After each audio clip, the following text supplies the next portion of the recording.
And another story, the search for Miya Marcano. The FBI joins the search to find the 19-year-old.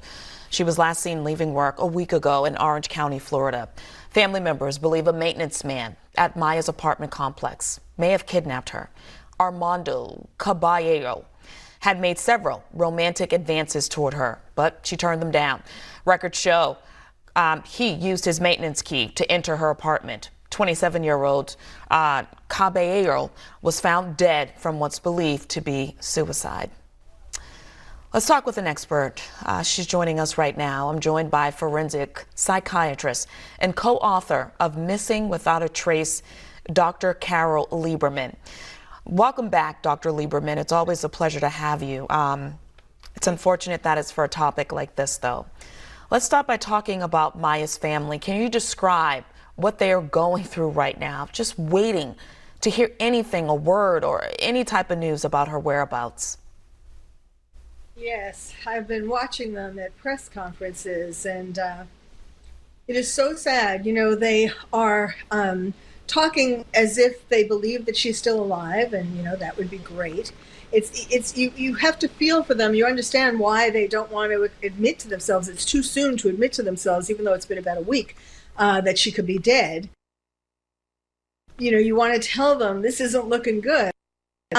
You know, yes, it's important for people to hold out hope. You know, really, there are stories that do come up with miracle endings. So I certainly don't know that she's dead. And you know, it is useful to hold out hope, because then you keep looking for her more. If the family says, well, I think, you know, there's no hope, then that means that the people who are looking for her, the FBI and the police and all of that, aren't going to be looking as hard as if they think there's a chance to find her while she's still alive.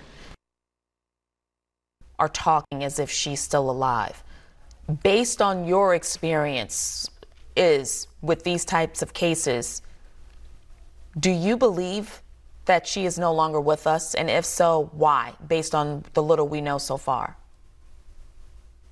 Well, always with these kinds of cases, the more days that go by, the less hope there is, the more likely it is that the person is dead. But in this particular case, Armando, who killed himself, committed suicide, you know, when he realized that the police were going to start looking at him as the number one suspect.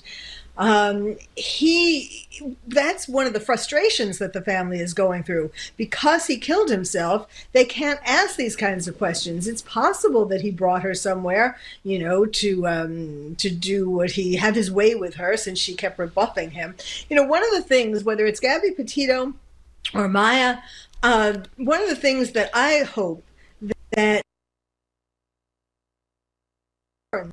is that there are men out there who, when they are rebuffed or when they don't feel like they don't have total control over you, resort to these kinds of violent sorts of attacks. And really, you need to look into who it is, who you're going with, who you're dating, who you're marrying, going out into the woods, you know, like Gabby Petito. When you put yourself in a dangerous situation. Now, in this case, Miya was just in her house, one thinks, when he came to, you know, used his keys to get into her apartment. She didn't go off anywhere with him. But when you rebuff somebody, you do need to, like, he was texting her apparently nonstop. And you do need to sort of, perhaps she should have reported it to the police. I mean, it's not that we should blame her by any means, but women need to be a little more careful. Dr. Lieberman, you mentioned Gabby going into the woods with someone. I mean, that was her fiance. I mean, she probably went to the ends of the earth with that man, somebody she was going to marry. Let's talk about the missing white woman syndrome, because I'm just now hearing about this case. I knew nothing about it, but I know a lot about the Gabby story, which has been on airways for weeks now, nonstop. Right.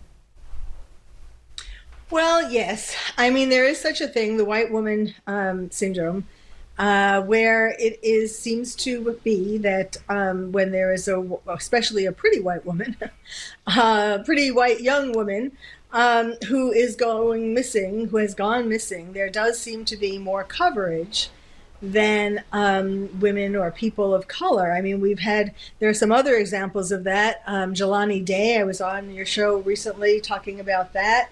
There were also these other stories recently of some black men and women. It is true. We don't hear as much about people of color than as somebody who looks like Barbie. Why do you think that is? Is it, I don't want to assume, but why do you think that is? Why is it that our stories are not told? Why is that?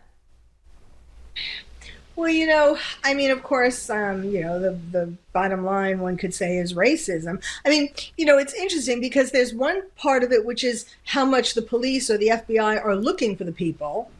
And then there's another part of it, which is how much the media does stories about these people. Sometimes that's the same thing, sometimes if it's more for one, it's more for the other, but sometimes it's not. Like the Gabby Petito story, yes, that has just taken over our consciousness.